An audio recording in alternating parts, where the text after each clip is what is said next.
여러분 안녕하십니까? 뉴스투데이 강원입니다. 플라이 강원을 인수한 파라타 항공이 오는 8월 양양고각의 국내선을 취항하기 위해 행정 절차를 진행하고 있습니다.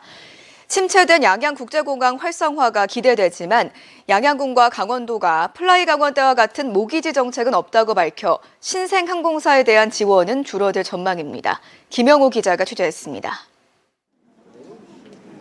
플라이 강원이 상업 운항을 중단한 이후 현재까지 양양공항 이용객은 3만 6천여 명입니다.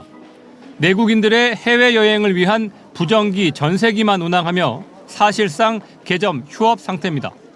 이런 가운데 지난해 플라이 강원을 인수한 파라타 항공이 양양공항 취항에 속도를 내고 있습니다. 지난달 항공운송사업자 변경 면허를 취득한 데 이어 상반기 중으로 인력 채용을 마치고 비행기 한 대를 도입해 8월부터 양양 제주 노선에 투입할 것으로 알려졌습니다.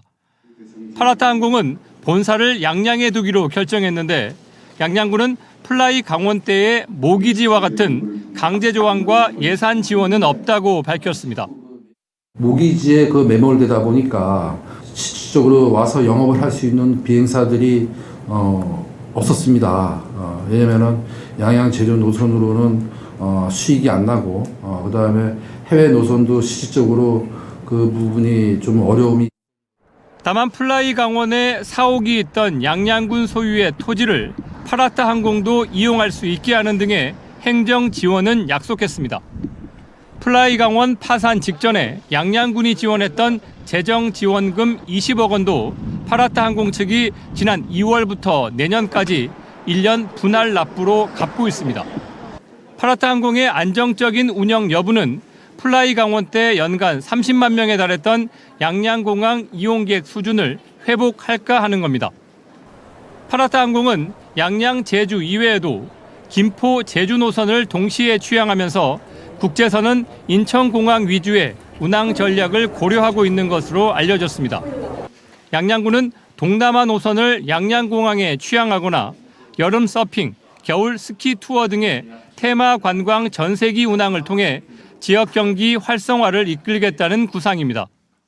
국제 노선을 전부 다 인천공항에서 띄울 것 같아 하는데 그런 부분에 대한 협의는 현재 아마 안 돼 있는 걸로 알고 있습니다. 동남아라든가 이쪽은 양양공항에서 띄울 수 있는 여력이 충분하기 때문에.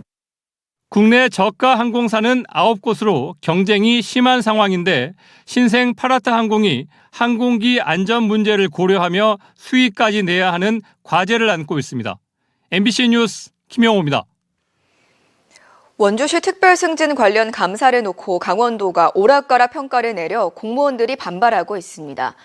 강원도는 최근 감사에서 원주시의 다면 평가를 공무원 인사 기준이라고 판단했는데 지난해 실시한 다른 감사에선 아니라는 정반대 평가를 내놨습니다. 황부선 기자입니다.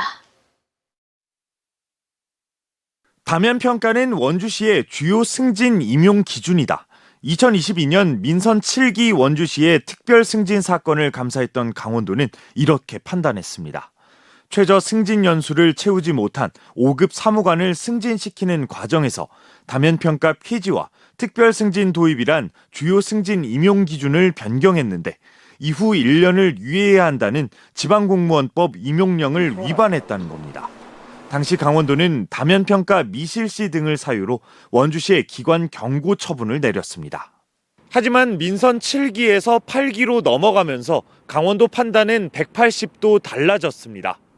다면 평가를 폐지한 민선 8기 원주시가 유예기간 없이 즉각 적용하자 원주시청 공무원 노조는 2022년 기관 경고까지 받았던 원주시가 감사 지적사항을 또 위반했다며 감사를 청구했는데 강원도는 승진 임용 기준으로 사용해선 안 되는 다면 평가를 원주시가 승진 당락에 활용했다고 판단한 겁니다. 다면 평가를 승진 기준으로 활용해온 원주시 역시 민선 8기 들어 다면 평가는 인사 기준이 아니라며 다면 평가 폐지에 유예 기간을 둘 필요가 없다는 입장입니다. 강원도 판단이 달라진 배경에는 두 감사 중간 시점에 다면 평가의 성격을 결론지은 법원 판결이 있습니다. 앞서 다면 평가 성적이 낮아 승진에서 누락된 한 공무원이 서울시를 상대로 제기했던 승진 제외 무효 소송에서 법원은 인사 보완 자료로 써야 할 다면 평가를 승진 기준으로 사용한 건 위법하다면서도 중대한 위법은 아니어서 무효로 할 수 없다고 최종 판결했습니다. 다면 평가는 승진 당락 기준은 못 되더라도 어느 정도 영향을 주는 건 가능하다고 풀이됩니다. 분명히 원주시의 주요 인사 기준이라고 다면 평가를 언급했음에도 불구하고 왜 24년에는 그렇게 또 다른 의미로 얘기를 했는지, 그때는 맞고 지금은 틀리다는 의미 자체가 원주시와 우리 노조 둘 다 혼란을 일으키는 부분이 아닐까. 결국 수사기관까지 갈 수밖에 없었던.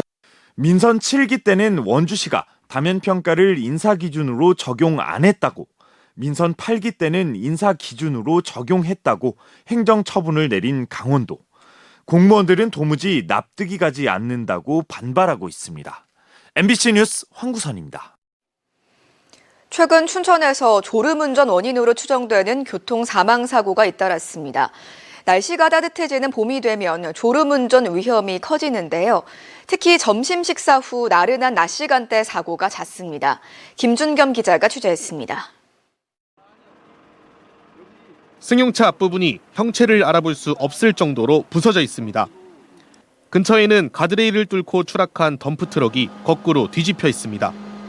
춘천 광판리 지방도에서 발생한 정면 충돌 사고 현장입니다. 이 사고로 승용차 운전자 67살 김모 씨가 숨졌습니다. 경찰은 졸음운전으로 인한 중앙선 침범 사고로 추정하고 있습니다. 교통 사망 사고가 발생한 도로입니다. 경사도가 완만한 일직선 형태인데 중앙분리대마저 설치되어 있지 않아 졸음운전으로 인한 충돌 사고 위험이 큰 상태입니다. 앞서 지난 1일에도 춘천시 남면 발산리 서울 양양고속도로에서 졸음운전으로 추정되는 화물차 간 충돌 사고로 45살 운전자가 숨졌습니다. 최근 3년 동안 강원도에서 발생한 연평균 교통사고 건수는 1,049건. 시간대별로 살펴보면 점심 식사 시간 이후인 오후 2시부터 6시 사이에 330건이 발생해 전체 사고의 31%가 집중됐습니다. 사망자 수도 6명으로 이 시간대 인명피해가 가장 큰 것으로 나타났습니다. 특히 고속도로에서 시속 100km로 주행할 경우 4초만 졸아도 100m 이상을 주행할 수 있기 때문에 매우 위험합니다. 강원경찰청은 요즘 같은 봄철, 나른한 오후 시간대 졸음운전 가능성이 크다고 보고 홍보 활동을 강화하고 있습니다. 경찰청에서는 졸음운전 사고 예방을 위해서 스팟 이동 단속과 알람 순찰을 실시하고 있습니다. 그리고 또한 방송을 통해서 졸음운전 예방 수칙을 홍보를 하고 있습니다. 졸음운전을 예방하기 위해선 졸음 쉼터나 휴게소에서 잠시라도 쉬었다 가고 앞차가 졸음운전을 하는 걸로 보이면 경적 소리로 알려줘야 한다고 당부했습니다. MBC 뉴스 김준겸입니다. 강원도가 역대 최대 규모 산불로 막대한 피해를 입은 영남 지역의 신속한 복구를 위해 중앙재난피해 합동조사단에 인력을 파견합니다. 산불 피해 조사 경험이 있는 공무원 23명이 오늘부터 15일까지 현장에 투입돼 공공시설 피해 현황을 분야별로 조사할 예정입니다. 2019년과 2022년 산불 피해를 겪었던 강원도는 이재민의 빠른 일상 회복을 위해선 신속한 조사가 선행돼야 한다는 판단에서 지자체 중 유일하게 합동조사단을 파견하기로 했습니다. 경상도 일대에서 발생한 대형 산불로 2천여 명의 이재민이 발생해 최근 임시주택 수요조사를 벌였는데 강릉시가 보유하고 있는 임시주택은 제공하지 못하는 것으로 알려졌습니다.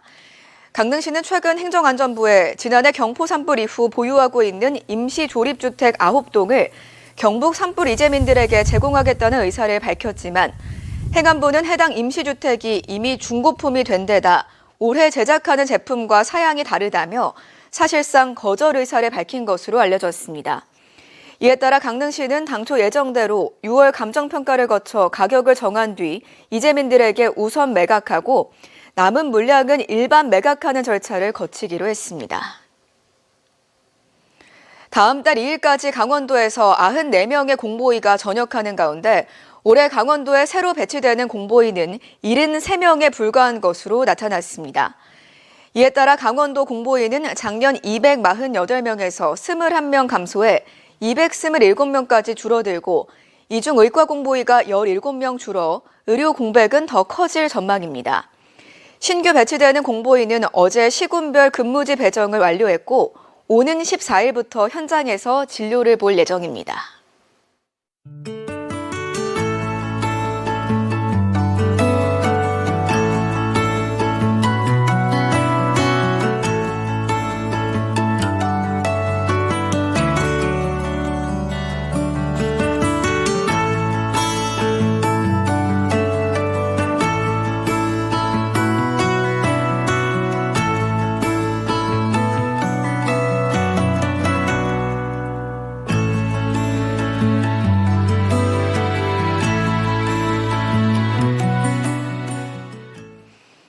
춘천에 1박 이상 머문 국내 단체 관광객이 1년 만에 2배 이상으로 증가했습니다. 춘천시에 따르면 올해 1분기 춘천에 1박 이상 체류한 내국인 단체 관광객은 701명으로 317명이었던 1년 새 2배로 늘었습니다. 1박 이상 체류한 외국인 단체 관광객은 3,150명으로 0명이었던 지난해 1분기보다 크게 늘었습니다. 제58회 단종문화제가 오는 25일부터 27일까지 동강둔치와 장릉 등 영월군 영월을 밀어내서 열립니다. 그대에게로 가는 길을 부제로 한 올해 단종문화제는 대표 프로그램인 단종국장 야간 재현과 부사행렬, 단종재향 등을 중심으로 정순왕후 선발대회와 궁중음식 경연대회, 외국인 대상 문화체험 프로그램인 단종스테이 등 다양한 연령대와 국적의 방문객이 즐길 수 있는 행사로 꾸며질 예정입니다. 박호균 강원도 의원이 강릉시도 12호선인 강릉 안반대기 진입도로의 지방도 승격을 촉구했습니다. 박 도의원은 강원도의회 제336회 임시회 제1차 본회의에서 강릉 안반대기는 전국 고랭지 배추 출하량의 30%, 도내 출하량의 70%를 차지하고 있다며 산업적 측면에서 도로 개선이 필요한 만큼 지방도로 승격돼야 한다고 강조했습니다. 또 매년 10만 명이 넘는 관광객이 찾고 특히 여름철 농산물 출하 차량과 관광객 차량이 뒤엉켜 매우 혼잡한 만큼 지방도 승격을 통해 도로 관리 체계를 개선해야 한다고 주장했습니다. 침체된 강촌에 MT파크를 조성하는 춘천시 추진 사업이 시의회에서 제동이 걸렸습니다.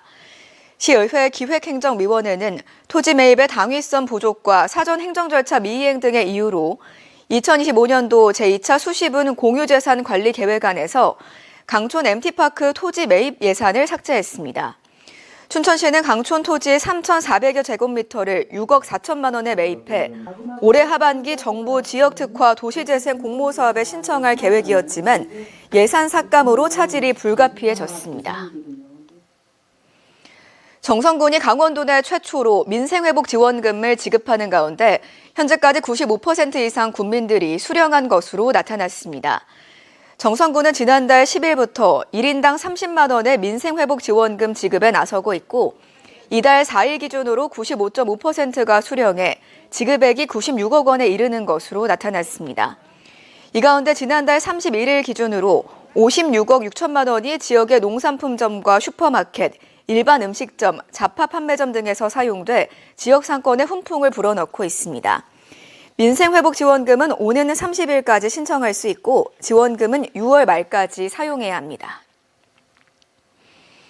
여자축구 메이저 대회인 충계 한국여자축구연맹전이 오늘부터 오는 18일까지 화천에서 펼쳐집니다. 한국여자축구연맹과 화천군 체육회가 마련한 이번 대회는 전국 초중고와 대학부 등 49개 팀에서 1,200여 명이 출전한 가운데 화천 생활체육공원을 비롯해 산해면과 하남면 등에서 분산 개최됩니다. 강원뉴스 마칩니다. 고맙습니다.